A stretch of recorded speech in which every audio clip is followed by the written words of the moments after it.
I have waited tables for the last 3 years.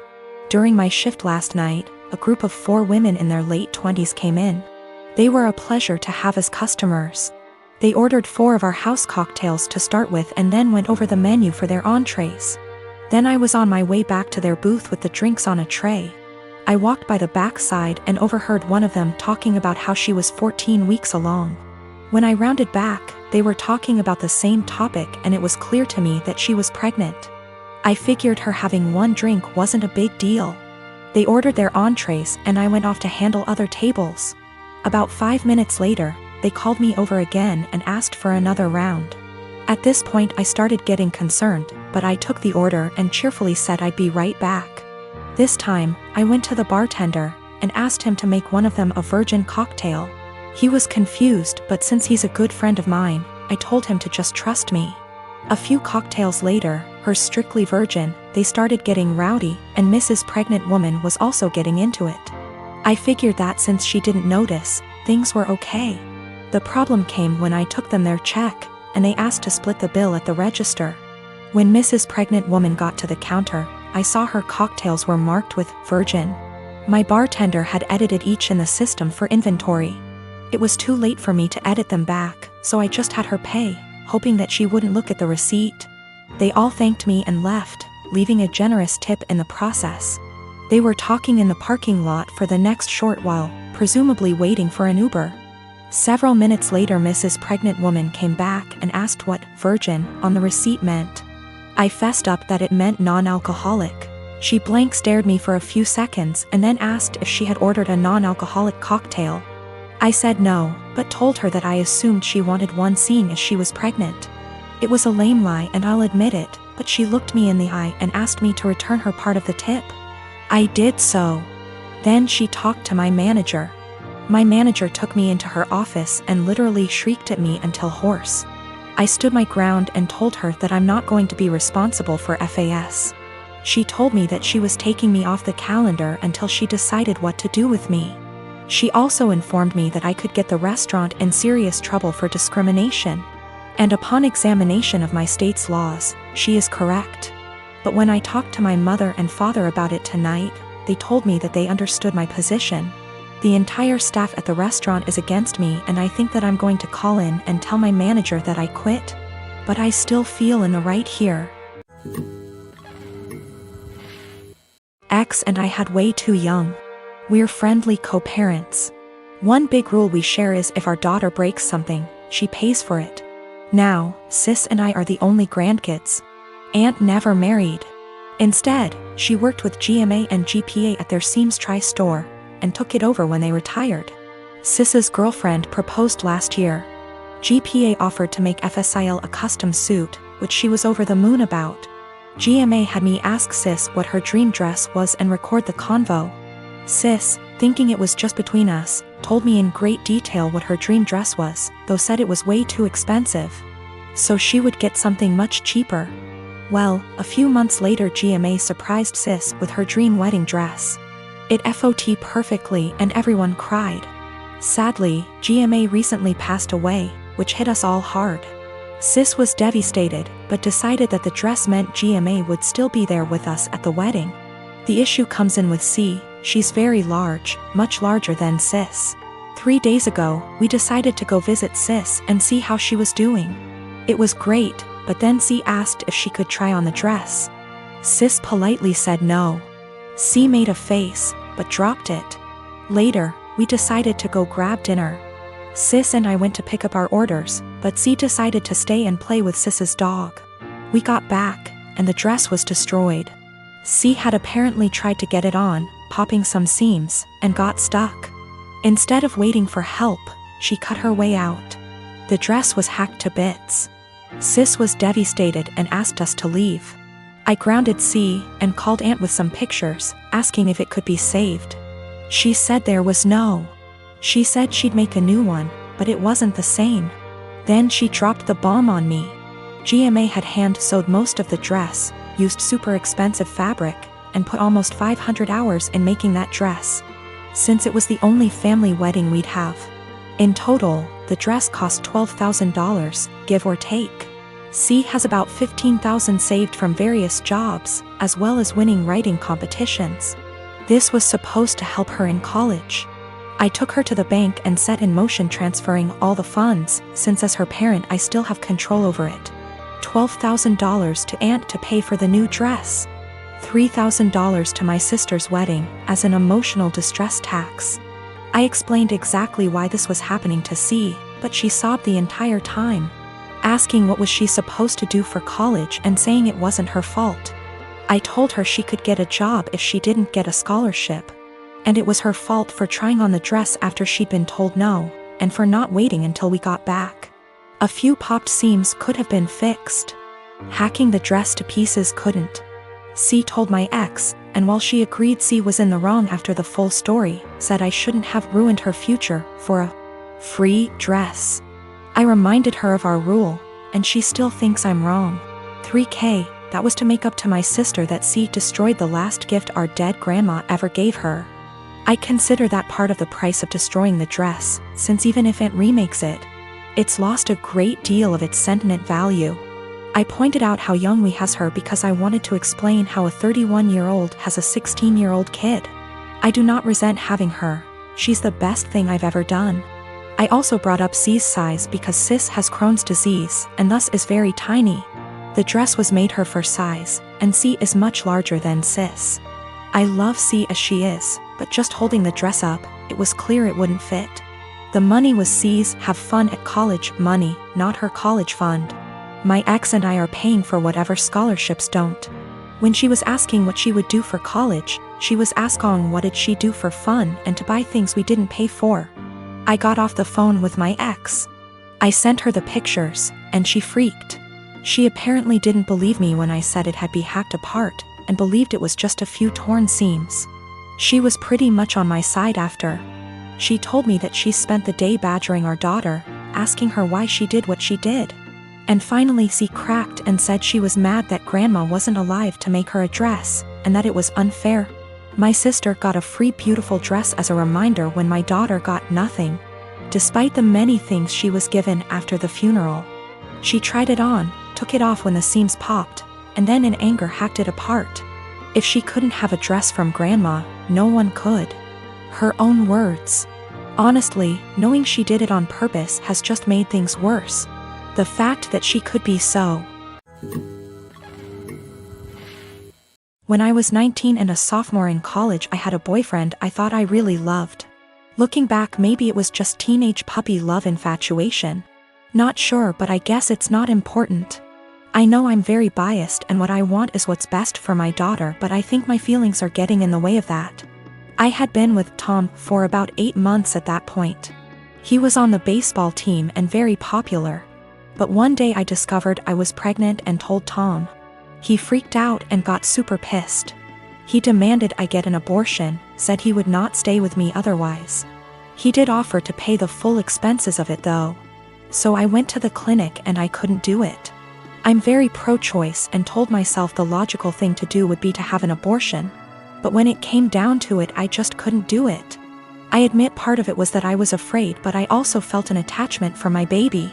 The thought of getting rid of him / her made me feel like throwing up. So I told Tom that I did love him and I wasn't trying to trap him, but I simply couldn't have an abortion. Maybe we could look into adoption, but abortion was out. Tom said he had never loved me, and while I was fun, I was now causing him too much trouble for him to bother with me anymore. And I was right, I wasn't going to trap him. He said I was free to choose to keep the baby, and he was free to choose to have nothing to do with me or it and to not even think of trying to get child support from him. I won't go into details, but Tom made it clear he would make life as miserable as possible for me if I tried to contact him again, get child support, etc. Maybe it was wrong to do, but I figured all that trouble and drama just wasn't worth it and I would make my own way. I was, however, devastated and completely heartbroken. I admit it really me up. I never spoke with or saw Tom again. I did consider adoption, but in the end, long story short, I chose to keep my child. Faith is 4 now. It's been a long and hard road, but I graduated college and got a job. We live in a tiny apartment and finances are tight, but we make do. I love Faith like crazy and I do not regret the choice to keep her whatsoever. She makes me a better person and we have a good life. However, 3 days ago I received a letter in the mail. It was from Tom. Inside the envelope was a letter and a check for $3,000. This is what the letter said: Vika, I know this is coming out of nowhere and I'm sorry, but I didn't know a better way to do this. I am so sorry for how I acted 5 years ago. I was selfish and a complete fool. I know that doesn't begin to cover it. These past 5 years have really had an effect on me. I got a job at Restraint. I started hanging out with different people. Good people instead of college jocks. I know I ran from my responsibility and I treated you with callous cruelty. I know I can't undo what I did, but I want to make it right. Here is a check for $3,000 for Faith. I know that doesn't begin to cover what her expenditures have been, but I wanted to show I am serious about what I'm about to say. I want to be a part of our daughter's life. I will go as slow as you like. I would very much like to set up regular child support payments as well as pay off whatever back child support I owe you for the past 5 years, including hospital appointments during your pregnancy. I know I don't deserve it, but I want to meet my daughter and be a part of her life in whatever way I can. I want to help her and I want to help you and start making up for the terrible way I acted. Here is my contact information. I am willing to do what you ask of me. Thank you for your time. Tom. I was blown away.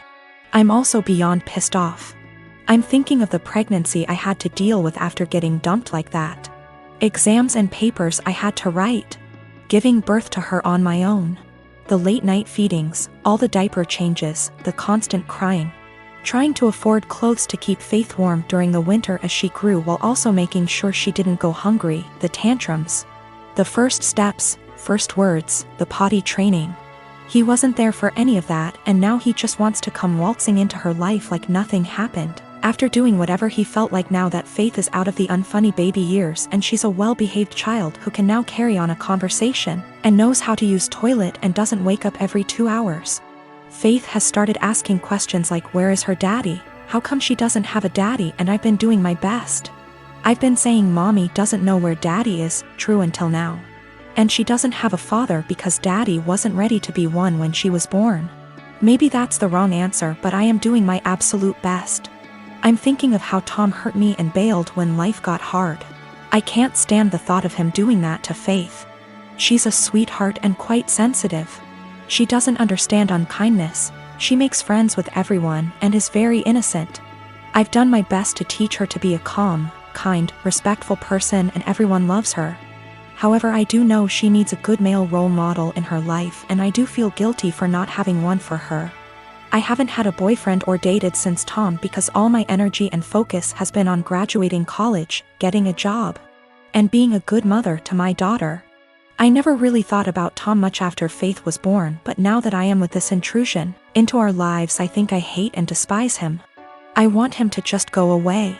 I wanted to not even cash the check and to tell him to take his money and shove it, but my parents and close friends reminded me that that is Faith's money and she is entitled to it, and I agree. At minimum, I want to get some child support going because Faith deserves all the financial assistance and opportunities she can get. However, I know if I get regular child support, Tom will want to be in Faith's life, and frankly, I don't want that. I don't want him to hurt her and bail when life gets hard, because it is when you have a kid.